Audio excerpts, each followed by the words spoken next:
30ನೇ ತಾರೀಕು ಶನಿವಾರ ಬಳ್ಳಾರಿ ನಗರದಲ್ಲಿ 22ನೇ ವಾರ್ಡು 9ನೇ ಕ್ರಾಸ್ನಲ್ಲಿ ನಡೆದಂತ ಗೋವುಗಳ ರುಂಡಗಳನ್ನು ಕತ್ತರಿಸಿರುವಂತ ಬಿಸಾಡಿರುವಂತ ಹಗರಣವನ್ನ ಇವತ್ತು ಈ ಪತ್ರಿಕಾಗೋಷ್ಠಿಯಲ್ಲಿ ನಾವೆಲ್ಲರೂ ಕೂಡ ಮಾತಾಡ್ತಾ ಇದ್ದೀವಿ. ವಿಷಯ ತಮಗೆಲ್ಲರಿಗೂ ಗೊತ್ತಿರುವಂತೆ ಯಾವ ಹಿಂದೂಗಳಿಗೆ ಧಕ್ಕೆ ತರುವಂತ ರೀತಿಯಲ್ಲಿ, ಹಿಂದೂಗಳ ಭಾವನೆಗಳಿಗೆ ನೋವನ್ನು ಉಂಟು ಮಾಡುವಂತ ರೀತಿಯಲ್ಲಿ, ಹಿಂದೂಗಳನ್ನು ಸಹಿಸದೆ ಮಾಡಿರುವಂತ ಕೃತ್ಯವನ್ನು ಎಸಗಿರುವಂತ ದುಷ್ಕರ್ಮಿಗಳು ಯಾರು ಇದ್ದಾರೆ, ಅವತ್ತು ರಸ್ತೆಯಲ್ಲಿ 2 ಹಸು ರುಂಡಗಳನ್ನ ಕತ್ತರಿಸಿ, ನಿಮಗೆ ಗೊತ್ತಿರಲಿ, ಬರೀ ಹಸು ರುಂಡಗಳ ಜೊತೆಯಲ್ಲಿ ಹಸುಗಳ ಚರ್ಮವನ್ನ, ಮುಖ ಇರಕ್ಕಿರುವಂತ ಚರ್ಮವನ್ನು ಕೆತ್ತಿರುವಂಥದ್ದು. ಆ ದುರ್ಘಟನೆ ನಡೆದಿರುವಂಥದ್ದು ಬಹಳ ನೋವಿನ ಸಂಗತಿ ಬಳ್ಳಾರಿಯಲ್ಲಿ. ಇದರಲ್ಲಿ ವಿಶೇಷವಾಗಿ ಬಳ್ಳಾರಿಯ ಜನ, ಆ ವಾರ್ಡಿನ ಜನ ಎಲ್ಲರೂ ಪ್ರತಿಭಟನೆಗೆ ರಸ್ತೆಗೆ ಬಂದಿದ್ದಾರೆ.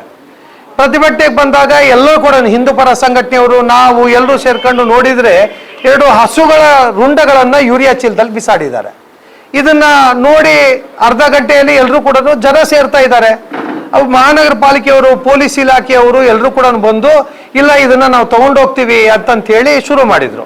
ಅಲ್ಲಿ ಆ ಜನ ಬಿಡ್ಲಿಲ್ಲ. ಇದನ್ನ ನಾವು ಹಿಂದೂ ಸಂಪ್ರದಾಯದಂತೆ ನಾವೇ ಅಂತ ಸಂಸ್ಕಾರ ಮಾಡ್ತೀವಿ ಅಂತ ಹೇಳಿ ಜನ ಆಗ್ರಹಕ್ಕೆ ಬಂತರು. ಇದನ್ನ ನೋಡಿದಂತ ಮಹಾನಗರ ಪಾಲಿಕೆಯವರು ಮತ್ತು ನಮ್ಮ ಎಲ್ಲ ಸಾರ್ವಜನಿಕರು, ಪೊಲೀಸ್ ಇಲಾಖೆಯವರು ಅಲ್ಲೆಲ್ಲ ಬಂದ ತಕ್ಷಣನೇ ಇಲ್ಲ, ನೀವು ಒಂದು ಕೆಲಸ ಮಾಡಿ, ಇದನ್ನ ನೀವು ಅಂತ್ಯ ಸಂಸ್ಕಾರ ಮಾಡಬೇಡ್ರಿ, ಪೋಸ್ಟ್ ಮಾರ್ಟಮ್ ಮಾಡಿ ನಾವು ನಿಮಗೆ ಕೊಡ್ತೀವಿ, 3 ಗಂಟೆ ನಂತರ ನೀವು ಮಾಡ್ಕೊಳ್ರಿ ಅಂತೇಳಿ ಜನರಿಗೆ ಹೇಳುವಂತ ಮಾತಿದು. ಕೊನೆಗೆ ಇದನ್ನ ಪೊಲೀಸ್ ಇಲಾಖೆಯವರು ಪೋಸ್ಟ್ ಮಾರ್ಟಮ್ ಮಾಡಿ ಪಶು ಆಸ್ಪತ್ರೆಯಲ್ಲಿ, ನಿಮಗೆ ಗೊತ್ತಿರಲಿ, ಅವರು ಇದ್ದಕ್ಕಿದ್ದಂತೆ ಯಾವ ಮಾತನ್ನ ಕೊಟ್ಟಿದ್ರು ಸಾರ್ವಜನಿಕರಿಗೆ, ಅದನ್ನ ಮಾತನ್ನ ಮೀರಿ ಅವರೇ ಅಂತ್ಯಕ್ರಿಯೆ ಮಾಡೋದಕ್ಕೆ ಗಾಂಧಿನಗರ ಪೊಲೀಸ್ ಸ್ಟೇಷನ್ನ CPI ಅವರು ಅದನ್ನ ತಗೊಂಡು ಏಕಾಏಕಿ ಗಾಡಿಯಲ್ಲಿ ಹಿಂದಿನ ಡೋರಿಂದ ಹೊರಟೋದ್ರು. ಅವರು ಇದನ್ನ ವಿರೋಧಿಸಿದ್ರು. ಜನ ಪ್ರತಿಭಟನೆ ಕೂತರು, ಇದು ಯಾವುದೇ ಕಾರಣಕ್ಕೆ ನಮಗೆ ಹ್ಯಾಂಡ್ ಓವರ್ ಮಾಡಬೇಕು ಅಂತೇಳಿ.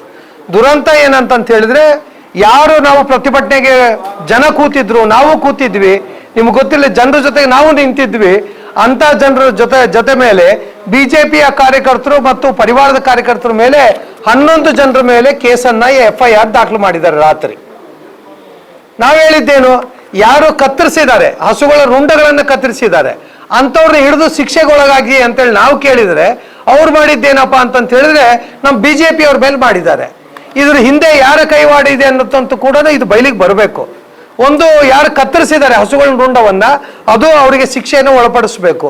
ಬಳ್ಳಾರಿಯಲ್ಲಿ ಇರುವಂತಹ ಕಸಾಯಿಖಾನೆಗಳು ಬಂದ್ ಆಗಬೇಕು.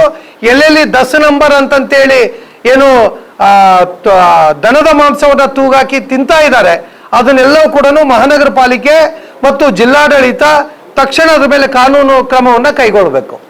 ಇಷ್ಟನ್ನ ನಾವು ವಿಚಾರವನ್ನು ಹೇಳ್ತಾ ಇದ್ದೀವಿ. ಇದ್ರ ಹಿಂದೆ ಕೂಡ ಅನೇಕ ಬಕ್ರೀದಿನ ಹಬ್ಬ ಅಂತ ಹೆಸರಿಟ್ಟುಕೊಂಡು ಸುಮಾರು ಬಳ್ಳಾರಿ ನಗರ ಮತ್ತು ಗ್ರಾಮಾಂತರದಲ್ಲಿ ನಿಮಗೆಲ್ಲರೂ ಗೊತ್ತಿರಲಿ 500ಕ್ಕೂ ಹೆಚ್ಚು ಹಸುಗಳ ಹತ್ಯೆ, ಕಸಾಯಿಖಾನೆಗೆ ಹತ್ಯೆಯನ್ನ ಮಾಡಲಾಗಿದೆ. ಇದ್ರ ಕಡೆ ಇಲಾಖೆಗಳು, ಜಿಲ್ಲಾಡಳಿತ ಕಣ್ಮುಚ್ಕೊಂಡು ಕೂತಿದೆ. ಇದ್ರ ಕಡೆ ಗಮನ ಹರಿಸ್ತಾ ಇಲ್ಲ. ಹಾಗಾಗಿ ಯಾರು ಹೋರಾಟಕ್ಕೆ ನಿಲ್ತಾರೆ ಅವ್ರ ಮೇಲೆ ಪ್ರಕರಣವನ್ನ ದಾಖಲು ಮಾಡ್ತಾ ಇದ್ದಾರೆ. ಇದು ಎಷ್ಟು ಮಟ್ಟಿಗೆ ನ್ಯಾಯ ಇದು?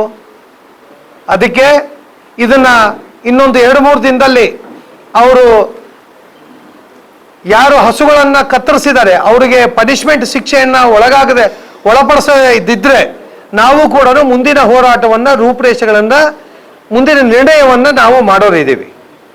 ಅದಕ್ಕೆ ವಿತ್ ಸಾಕ್ಷಿ ಸಮೇತ ಎಲ್ಲೆಲ್ಲಿ ನಡೀತಾ ಇದೆ ಅಂತೇಳಿ ಫೋಟೋಗಳು, ವಿಡಿಯೋಗಳನ್ನ ಎಲ್ಲ ಕಡೆ ಇಲಾಖೆಯವರು ಕೊಟ್ಟಿದ್ದೀವಿ. ಆದ್ರೆ ಅವ್ರೇನ್ ಹೇಳ್ತಾರೆ, ಪೊಲೀಸ್ ಇಲಾಖೆಗೆ ಹೇಳಿದ್ರೆ ಇದು ಜಿಲ್ಲಾಡಳಿತ ಹೇಳ್ತಾರೆ, ಜಿಲ್ಲಾಡಳಿತ ಹೇಳಿದ್ರೆ ಮಹಾನಗರ ಪಾಲಿಕೆ ಅಂತ ಹೇಳ್ತಾರೆ. ಅದಕ್ಕೆ ಪ್ರತಿನಿತ್ಯ ನಮ್ಮ ಮಹಾನಗರ ಪಾಲಿಕೆ ಸದಸ್ಯರು, ವಿರೋಧ ಪಕ್ಷದ ನಾಯಕರು ಪ್ರತಿನಿತ್ಯ ಸಂಘರ್ಷ ಮಾಡ್ತಾ ಇದ್ದಾರೆ. ಈ ರೀತಿ ಗೊಂದಲ ಮಾಡಬೇಡ್ರಿ ಮಹಾನಗರ ಪಾಲಿಕೆಯಿಂದ ಅಂತೇಳಿ ಅವರು ಮೊನ್ನೆ ಅನೇಕ ಸಭೆಗಳಲ್ಲಿ ಕಮಿಷನರ್ ಜೊತೆಗೆ ಅವರು ಸಂಘರ್ಷಕ್ಕೆ ಇಳಿದಿದ್ದಾರೆ. ನಮ್ಮ ಮಹಾನಗರ ಪಾಲಿಕೆ ಸದಸ್ಯರು ಯಾವ ಕಡೆ ಕಾನೂನು ಸುವ್ಯವಸ್ಥೆ ಬಳ್ಳಾರಿಯಲ್ಲಿ ಹದಗೆಡ್ತಾ ಇದೆ, ಯಾವ ದಾರಿಗೆ ದಿಕ್ಕು ತಪ್ತಾ ಇದೆ ಅನ್ನುವಂಥದ್ದನ್ನ ಸಾರ್ವಜನಿಕರು ನೋಡ್ತಾ ಇದ್ದಾರೆ ಇದ್ರ ಕಡೆ. ಹಾಗಾಗಿ ಈ ಹೋರಾಟ ಇಲ್ಲಿಗೆ ನಿಲ್ಲೋದಿಲ್ಲ. ಇದನ್ನ ಪೂರ್ತಿ ನಿರಂತರ, ಇದು ಒಂದು ಹಂತಕ್ಕೆ ಯಾರು ಹಸುಗಳನ್ನ ಕರೆದಿರುವಂತವ್ರನ್ನ ಪ್ರಾಮಾಣಿಕವಾಗಿ ಇಲಾಖೆಯವರು ಹಿಡದೇ ಇದ್ರೆ ಮುಂದಿನ ಹೋರಾಟವನ್ನ ನಾವು ಮುಂದಡಿಸ್ತೀವಿ ಅಂತೇಳಿ ಆಗ್ರಹವನ್ನು ವ್ಯಕ್ತಪಡಿಸ್ತಾ ಇದ್ದೀವಿ.